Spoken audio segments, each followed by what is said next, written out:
Well, welcome back, ladies and gentlemen. I hope you had a great workout 1 this week. And we are here for workout 2 today. So workout 2 is a pretty big mixed bag. We have a lot of different things going on. You will need your handled band, but we're going to use it with our feet, so you don't need it wrapped around anything or through a doorway.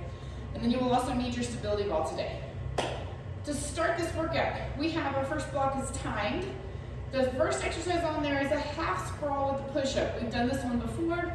Remember, we are starting down in that squat, jumping the feet out into your push-up. Jump those feet back in, hands stay down.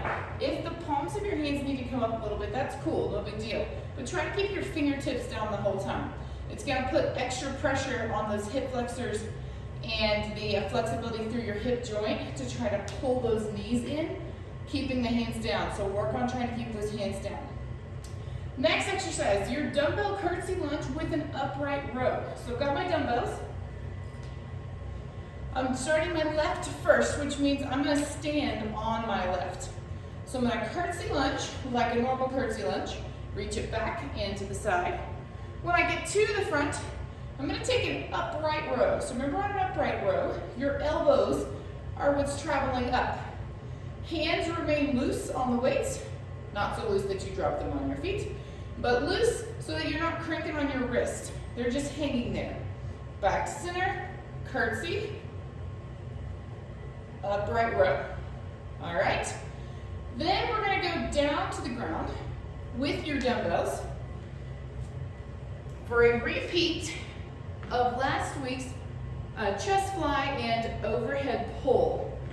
So arms are gonna start up, palms in, hips up in that bridge position. We're gonna take our chest fly first, opening out. Try to tap the back of those elbows if your weight is not too heavy. Back to center, and overhead chest pull. Or overhead lat pull. So a couple of reminders here. On that chest fly, your arms should be between your shoulders and your knees. Where I don't want your arms is up at your head level, because this position is not a very good position on the shoulders. So you want to keep those arms between your shoulders and your hips. So they almost feel like they open down in front of you just a little bit. On that overhead pull, we're trying not to allow the center of gravity to shift when the weights shift. We want the center of gravity to stay right where it is so that your upper body muscles control those dumbbells. All right? So really keep the core nice and tight on that move. Then we're going to go back up. Curtsy lunge on the right side. So now I'm standing on my right. I'm going to take that curtsy lunge. This time we're going to change the upper body exercise. So curtsy lunge. When I get to center, I'm going to pull my hands up to that 90-degree spot. From there, I'm going to take a lat raise, which means the entire arm travels out to about shoulder height and back in, and then we'll let the arms relax. So again, curtsy, half a bicep curl, out, in, relax. If you have a lighter weight, you can take that lat raise with the arms a little bit straighter, perfectly fine. But what I don't want you doing is a weight that's heavy enough that your shoulders lift, you're kind of cockeyed, and you can't get them all the way up.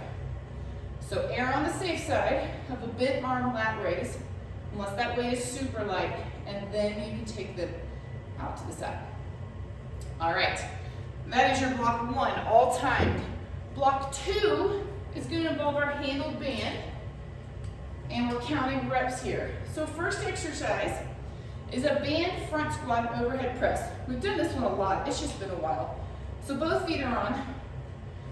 Arms start in that front squat or rack position. I'm going to sit back into my squat, elbows are going to travel forward to my knees, and then I'm going to pop up with a big overhead press. Squat and pop to the top. Squat, pop to the top. Remember when you pop to the top that your hips do not pop forward.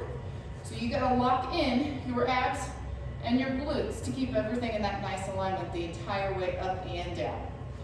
If you get to a point where you cannot get both arms overhead, then take one arm at a time. Don't double your number, just count your squats. It's mostly a focus of power in that low body. I'm a little less worried about what's going on overhead. All right, next exercise. We've got an upright row in a lateral lunge position. So I'm gonna take one foot, start by putting it on the center of my band. You may have to adjust that depending on how tight your band ends up feeling. Let's start with it in the center.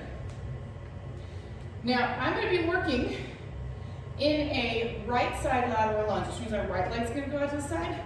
So my left hand is just gonna go ahead and anchor onto my hip. I'm gonna step out into my right side lateral lunge. From here, the only thing moving is that upright row. So my right arm is driving out, elbow is squeezing up and back, and return. Now if you do a couple of those and it feels extremely light, way too easy, all you have to do is change where you're standing on your band so that your anchor side has a lot less weight, but your working side is now tighter. All right, not necessarily a super challenging move right here. However, you just did upright rows and lateral raises in the first block, and you started block 2 with another overhead press. So we're doing a lot of shoulder today. So this exercise should feel tired pretty quick, and that's okay. Remember, you stay in your lateral lunge. Don't come up out of it. Don't bend and straighten. Your lower leg is stationary, or your lower body is stationary. Then you're just gonna switch sides. Same exact thing. Anchor the arm, hold the lateral lunge, and we're just working that upright row. Alrighty, last exercise on this block are our Superman lifts. We're going basic with our Superman lift today. No extra arm circles. Shoulders are gonna be tired as it is. So we're just getting a little extra work on the back side. Lock those heels together. Arms stretch out by the ears. Eyes stay down to the floor. Lifting from the back of the shoulders and the heels and glutes. Squeeze and lower. Squeeze and lower. Your goal is to not lose that squeeze when you lower. So you're tapping the ground, but you're not relaxing the body down. Excellent. Block number 3, we've got dumbbell kneeling pointers again and alternating dips.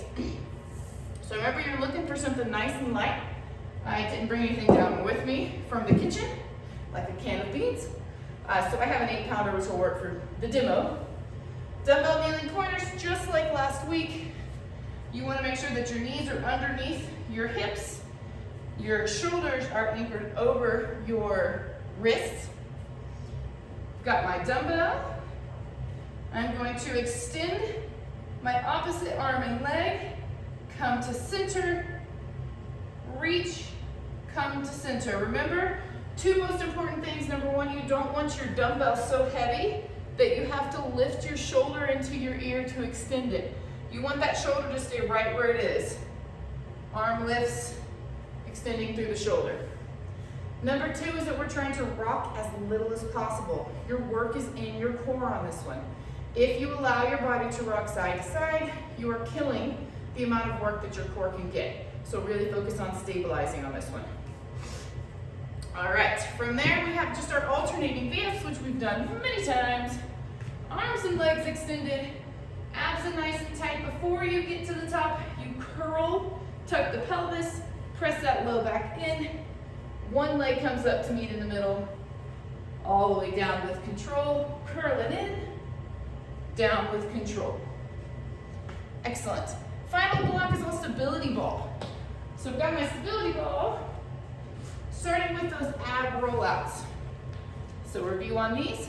Forearms are on, feet are back behind about hip width. Press down into the ball to keep your face away from the ball. And then we're rolling forward and back. Forward and back.